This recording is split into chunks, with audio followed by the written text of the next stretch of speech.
Today's video, I'm going to teach you how to fix Gmail blocking Outlook emails. Alright, so let's go ahead and open up Outlook. I'm just launching it here and waiting for everything to load. Once you're inside your account and you can see your main dashboard, we're going to head into the Mail section. If you're not already in Mail, go ahead and click on Mail so you can see your folders and messages. Now I'm going to move over to the inbox. I'll click on Inbox on the left hand side, and that brings up all the emails that have been delivered. What we're going to do here is find an email from the sender that might be getting blocked or treated incorrectly. So I'm just scrolling through my inbox until I spot one from that sender. Once you see the email you want to work with, don't open it just yet. Instead, I'm going to right click directly on the email. When I right click on the message, a menu pops up with several options. In that list, I'm looking for block. I'm going to hover over block, and this usually expands into a few more options related to blocking or allowing the sender.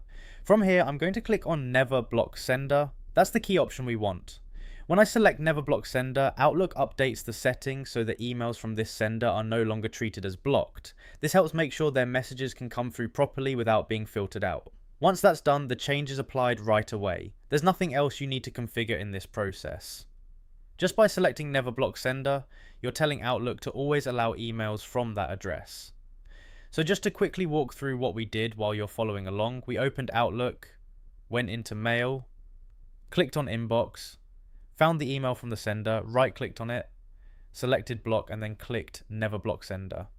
And that's it. That's how you fix Gmail blocking Outlook emails, by making sure the sender is set to never be blocked in Outlook.